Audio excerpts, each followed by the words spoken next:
വിശുദ്ധ കുരിശിൻ്റെ അടയാളത്താൽ ഞങ്ങളുടെ ശത്രുക്കളിൽ നിന്ന് ഞങ്ങൾ രക്ഷിക്കണമേ. ഞങ്ങളുടെ തമ്പുരാനെ, പിതാവിൻ്റെയും പുത്രൻ്റെയും പരിശുദ്ധാത്മാവിൻ്റെയും നാമത്തിൽ ആമേൻ. ബക്കീദേസ് വലിയൊരു സൈന്യവുമായി യൂദാദേശത്തെത്തി. യൂദാസ് മക്കബോസിനോടും സഹോദരന്മാരോടും സഖ്യം ചെയ്യാമെന്ന വ്യാജ സന്ദേശവുമായി ബക്കീദേസ് ദൂതന്മാരെ അയച്ചു. എന്നാൽ അവരുടെ വാക്കുകൾക്ക് യൂദാസും കൂട്ടരും ഒരു വിലയും കൽപ്പിച്ചില്ല. കാരണം വലിയൊരു സൈന്യത്തോടു കൂടിയാണ് ബക്കീദേസ് വന്നിരിക്കുന്നതെന്ന് അവർ മനസ്സിലാക്കിയിരുന്നു. ന്യായമായ വ്യവസ്ഥകൾ അഭ്യർത്ഥിച്ചുകൊണ്ട് ഒരു സംഘം നിയമജ്ഞർ അൽക്കിമൂസിൻ്റെയും ബക്കീദേസിൻ്റെയും അടുത്ത് ചെന്നു. അൽക്കിമൂസ് സമാധാനപ്രദയായി അവരോട് സംസാരിച്ചു. നിങ്ങളെയോ നിങ്ങളുടെ സ്നേഹിതന്മാരെയോ ഞങ്ങൾ ഒരിക്കലും ഉപദ്രവിക്കുകയില്ല എന്ന് അവൻ അവരോട് ശപഥം ചെയ്തു.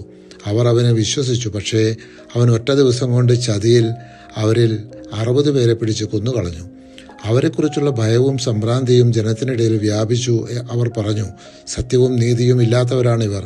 ശപഥം ചെയ്ത് ഉറപ്പിച്ച ഉടമ്പടി ഇവർ ലംഘിച്ചിരിക്കുന്നു.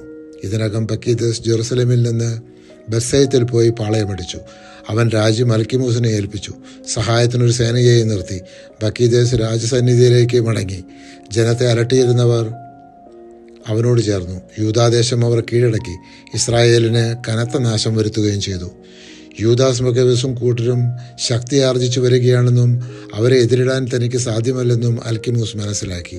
അതിനാൽ അവൻ രാജാവിൻ്റെ അടുക്കലെത്തി അവർക്കെതിരെ ആരോപണങ്ങൾ നടത്തി. തന്മൂലം രാജാവ് യഹൂദരെ നശിപ്പിക്കാനുള്ള കൽപ്പനയുമായി തൻ്റെ സൈന്യാധിപരിൽ പ്രമുഖനായ നിക്കോനാറിനെ അയച്ചു. നിക്കോനാർ യൂദാസ് മക്കബോസിൻ്റെ അടുത്തെത്തി. അവർ പരസ്പരം സമാധാന ആശംസകൾ നേർന്നു. ചതിക്കണമെന്ന ഉദ്ദേശത്തോടെ നിക്കോനാർ വന്നിരിക്കുന്നതെന്ന് യൂദാസ് ഗ്രഹിച്ചു. അവൻ ഭയപ്പെട്ട് നിക്കോനാറിനെ കാണാൻ വീണ്ടും വിസമ്മതിച്ചു. തൻ്റെ തന്ത്രം പുറത്തായെന്നറിഞ്ഞപ്പോൾ അവനുമായി ഏറ്റുമുട്ടി.